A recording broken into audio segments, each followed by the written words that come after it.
प्रिय विद्यार्थियों, कल अलंकार के बारे में पढ़ रहे थे जिसमें 4-5 अलंकार हमने पढ़े थे, अनुप्रास, सलेश और यमक। आज उसी बिंदु पर आगे चर्चा करते हैं उपमा, रूपक, उत्प्रेक्षा और विभावना।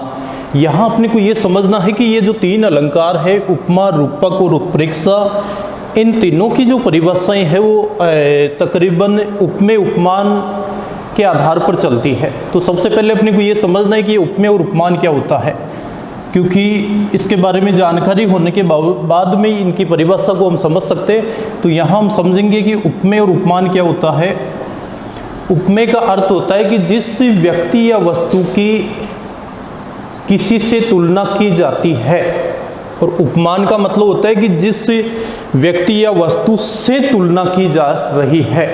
तो एक तो अपने सामने एक शब्द में अगर बात करें तो इस उपमेय को कह सकते हैं प्रस्तुत, अर्थात जो व्यक्ति जो वस्तु हमारे सामने है उसको उपमेय कहते हैं, और जो व्यक्ति या जो वस्तु हमारे सामने नहीं है उसको उपमान कहते हैं। तो उपमान का दूसरा अर्थ हम ये बता सकते हैं कि अप्रस्तुत, अर्थात जो हमारे सामने नहीं है।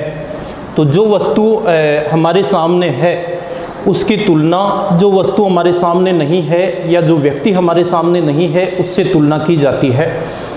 अब बात करते हैं उपमा अलंकार की। उपमा शब्द का अर्थ होता है तुलना करना। उपमा के शाब्दिक अर्थ की बात अगर करें तो इसका शाब्दिक अर्थ होता है तुलना करना। किसकी तुलना करेंगे? यहाँ ये 2 शब्द हमने काम में लिए हैं, उपमेय और उपमान। कि उपमेय की तुलना जहाँ काव्य में उपमान से की जाती है या की जा रही है तो उससे उपमा अलंकार के नाम से जाना जाता है।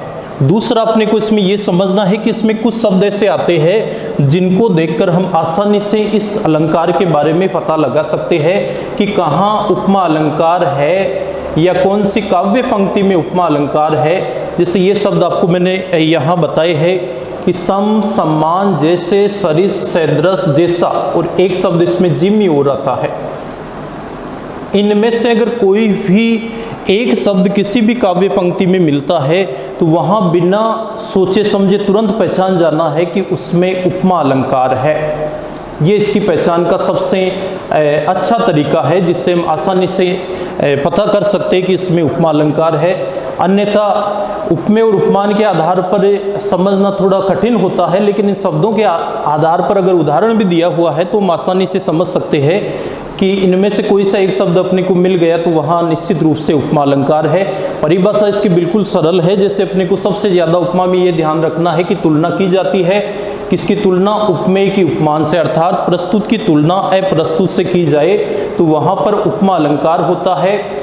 ये अपने उदाहरण है कि चंद्रमा सा कांतिमान या कांतिमय भी होता है। इसमें दोनों में से कोई सा शब्द यहाँ हम काम में ले सकते हैं। मुखमंडल है तुम्हारा, तो यहाँ ये 7 शब्द, इससे पता चलता है कि इसमें जो है वो उपमा अलंकार है।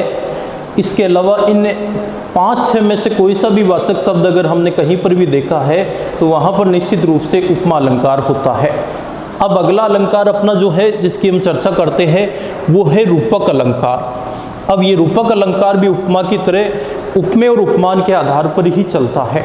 इसमें भी उपमेय और उपमान के आधार पर ही इसकी परिभाषा बनती है।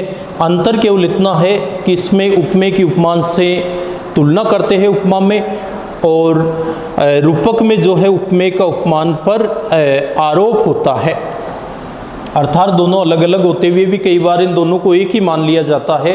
तो ऐसी स्थिति में जो है वहाँ पर रूपक अलंकार होता है।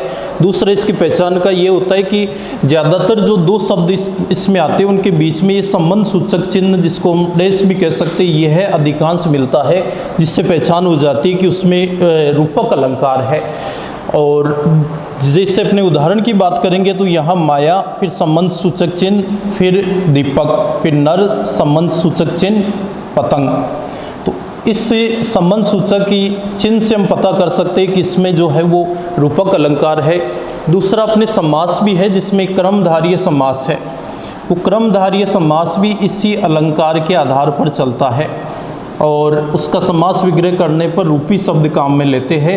तो इन शब्दों के बीच में अगर रूपी शब्द भी जोड़ा जाए तो उससे भी अधिकांश हम इसकी पहचान कर सकते हैं कि इसमें रूपक अलंकार है। परिभाषा ये होगी कि उपमेय का उपमान पर अगर आरोप होता है तो वहाँ पर रूपक अलंकार होता है। जैसे माया दीपक नर पतंग भरमी भरमी ईवे पड़ंत, ये कबीर की एक पंक्ति है कि जो माया है धन दौलत है, उसके ऊपर इंसान ठीक वैसे ही मंडराने लगता है, उसके ऊपर अपने प्राण न्यौछावर करने लगता है, सब कुछ भूल जाता है। जिस प्रकार से पतंगा दीपक के ऊपर, पतंगा दीपक के सामने अपना पूरा जीवन जो है कुर्बान कर देता, उसी प्रकार से जो नर मतलब मनुष्य, वो भी माया के लिए धन दौलत के लिए अपना संपूर्ण जो जीवन है वो नष्ट कर देता है। अब आगे बात करते हैं उत्प्रेक्षा, क्योंकि इसकी परिभाषा भी उपमा और रूपक से मिलती जुलती है। यहाँ हम देखेंगे तो वही शब्द आया है उपमेय प्रस्तुत, और दूसरा देखेंगे तो उपमान अप्रस्तुत। ये दोनों शब्द तीनों ही अलंकारों में प्रयुक्त हुए हैं। इनकी परिभाषा में थोड़ा सा अंतर देखेंगे तो इसमें तुलना करेंगे, उपमा में रूपक पर आरोप होता है, और फिर अपने बात करेंगे उत्प्रेक्षा, तो इसमें उपमेय की कल्पना या संभावना उपमान अप्रस्तुत से की जाती है। दूसरा, इसमें भी कुछ शब्द आते हैं जिनसे हम पहचान कर सकते हैं कि कहाँ उत्प्रेक्षा अलंकार है। जैसे यहाँ देखेंगे तो ये शब्द लिखे हुए हैं जनु, जानो, मनु, मानो, मनहु, और एक शब्द मानहु भी आता है कई जगह। इनमें से कोई सा भी एक वाचक शब्द अगर कहीं मिलता है तो उससे तुरंत पहचान हो जाती है कि वहाँ पर उत्प्रेक्षा अलंकार है। अब अपने उदाहरण की बात करेंगे, जैसे सीए, मुखी, मानो, मधुर, मयंक, तो ये मानो शब्द निर्धारण कर रहा है कि इसमें उत्प्रेक्षा अलंकार है। अगर आप उपमेय और उपमान को भी नहीं समझ पाओ तो ये इनमें से जो वाचक शब्द है उससे हम पहचान कर सकते हैं कि इसमें उत्प्रेक्षा अलंकार है। कि सीता का जो मुख है उसको मधुर, मयंक मतलब चंद्रमा के से कल्पना की गई है कि चंद्रमा जैसा सुंदर होता है, ठीक उसी प्रकार से सीता के मुख को जो है इस रूप में यहाँ दर्शाया गया है। अंत में अपना जो अलंकार है वो है विभावना अलंकार।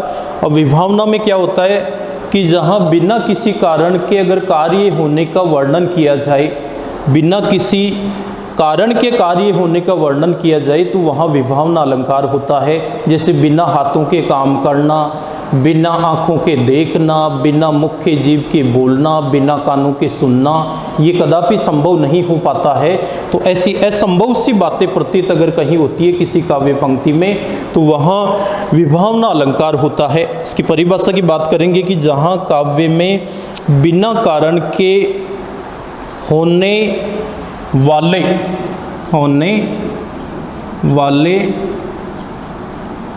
कार्य का वर्णन किया जाए तो उसे विभावना अलंकार कहते हैं। अर्थात बिना कारण के अगर कार्य का या काम का होना जिसमें पाया जाता है उसको काव्य में विभावना अलंकार के नाम से जानते हैं। उदाहरण में देखेंगे कि सुने बिनु काना, बोले बिनु मुख, काज करे बिनु कर, कर का अर्थ होता है हाथ। दूसरा, इसकी भी पहचान करने का एक तरीका है कि ये जो दो वाचक शब्द आपको मैंने बताए हैं बिनु और बिना, इससे पहचान होती है कि वहाँ पर विभावना अलंकार है। इन दोनों में से कोई सा भी एक शब्द अगर किसी काव्य पंक्ति में मौजूद होता है तो उससे हम ये समझ सकते हैं, उससे हम ये अंदाज़ा लगा सकते हैं कि इसमें विभावना अलंकार है। परिभाषा में अपने को ये तैयार करनी है कि जहाँ बिना कारण के ही कार्य होना पाया जाए, बिना कारण के कार्य बताया जाए, बिना कारण के कार्य का वर्णन किया जाए, बिना कारण के कोई काम होने की बात कही जाए तो वहाँ पर विभावना अलंकार होता है या उसे विभावना अलंकार कहते हैं। तो ये अपना बिंदु था अलंकार का जिसका अध्ययन हमने किया। कल चर्चा करेंगे बीए तृतीय वर्ष के विद्यार्थियों के लिए शब्द शक्ति के बारे में। जो 3 प्रकार की जो शब्द शक्ति होती है उसका अध्ययन हम कल, अगला हमारा जो वीडियो होगा ऑनलाइन क्लास का, उसमें हम चर्चा करेंगे।